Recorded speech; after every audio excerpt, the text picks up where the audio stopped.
What's good, people? We are here with part 41 of Condensed Chaos by Phil Hine. Witches, wizards, warlocks, magicians, magus, and magi.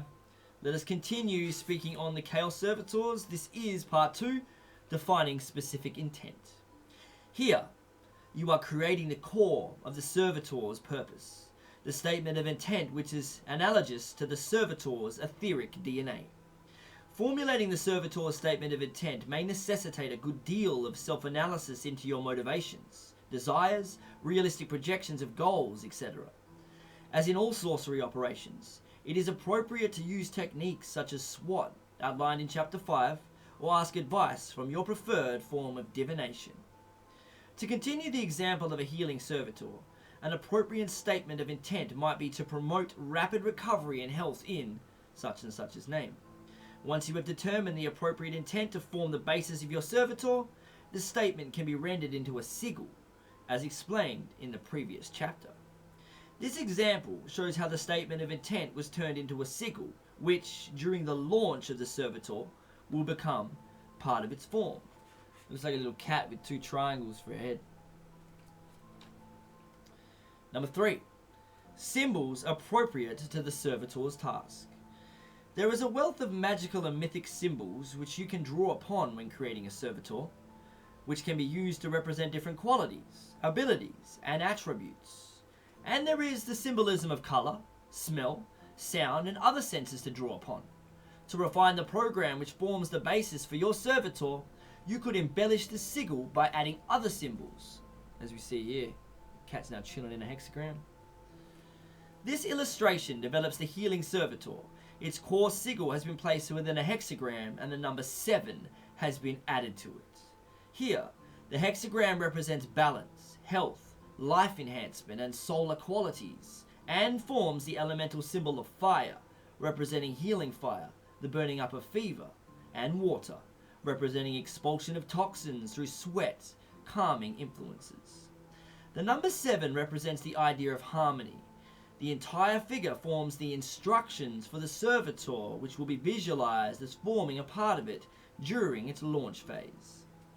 Symbols, the language of the deep mind. To get to grips with how symbols work, perhaps the best analogy is of the deep unconscious mind of being like an ocean which is dotted with islands, each island being an individual self.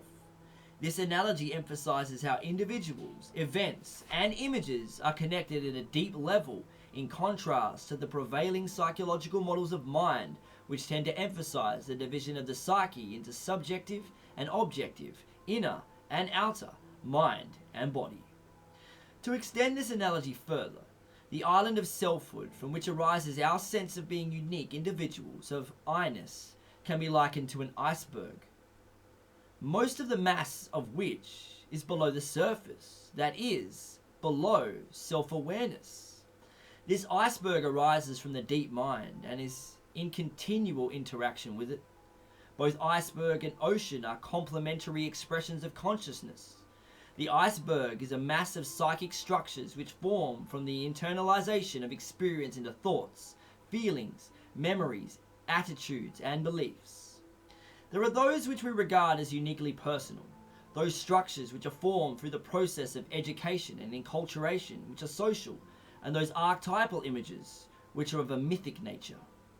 The term embedded is used to refer to the mass of psychic structures that form the basis of our worldview, yet are below the surface of the deep mind. This worldview is a product of our culture, but it also has inbuilt contradictions which depend from the mythic world. For example, we tend to believe that magic is impossible or supernatural, yet the myths that society tells itself through books, films, and stories gives us, at least temporarily, the hope that this is not the case. The iceberg of individuality arises from the medium of mind which we all share. The iceberg itself can be seen as a complex lattice composed of the interconnected psychic structures from which arises the sense of personality and our sense of unique I-ness. These icebergs are not immutable or static entities, though we tend to regard ourselves as such. They are continually being shaped by experience. One might even say that magic, as a way of inducing change and transformation, works by heating up the iceberg from within, so that the individual becomes more responsive and adaptive to the tides of consciousness that flow around the psyche, rather than remaining frozen and rigid. Experiences that remain close to the surface of waking awareness are organized using the faculty of language, the main resource by which we communicate experiences to each other, and order experience to ourselves. However, the deeper that an experience becomes embedded below the surface, into the deep mind, the more likely it is to become encoded as a symbol. We react far more quickly to symbols than we do to written information. Very simple graphic symbols can convey a great deal of information that would take up much more space if written out. We're going to stop it there. No, we know we still got 10 seconds. Now, road signs are a good example of the immediacy of symbols. Imagine the chaos that would ensue if road signs were all composed of words. Symbols are defined as a non-linguistic graphic, the figures which represent a more abstract quality, idea, principle, or concept. Alright, and we're going to stop it there. Alright, I was getting a bit ahead of myself. Now, we will be back tomorrow, as you know, with more Condensed Chaos. Till then.